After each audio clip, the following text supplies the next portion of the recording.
क्या कोई गैर वकील व्यक्ति किसी मुकदमादार की पैरवी करने के लिए कानून की अदालत में पेश हो सकता है?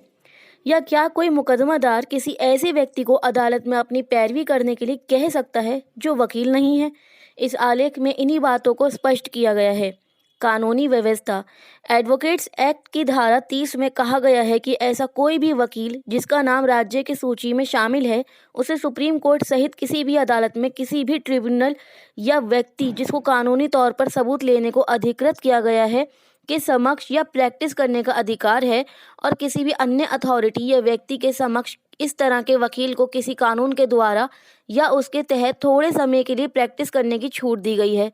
धारा 33 इस अधिकार को ये कहते हुए दोहराता है कि किसी भी व्यक्ति को किसी अदालत या किसी अथॉरिटी के समक्ष प्रैक्टिस करने की इजाज़त नहीं होगी जब तक वह एक एडवोकेट के रूप में पंजीकृत नहीं है।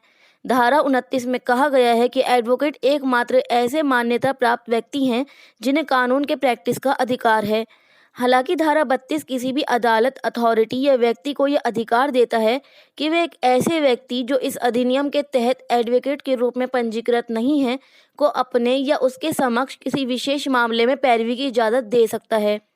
गैर वकील पेश हो सकते हैं अगर अदालत अनुमति दे। सुप्रीम कोर्ट ने हरिशंकर रस्तोगी बनाम गिरधारी लाल शर्मा के मामले में इस प्रश्न का उत्तर दिया है। इस फैसले में शीर्ष अदालत ने कहा, कोई निजी व्यक्ति जो वकील नहीं है को अदालत में पेश होने और किसी पक्षकार की ओर पैरवी करने का अधिकार नहीं है। उसे इसके लिए अदालत की पूर्व अनुमति लेनी होगी और इसके लिए पक्षकार को ही पहल करनी होगी। इसकी अनुमति देना या नहीं देना यह अदालत की इच्छा पर है।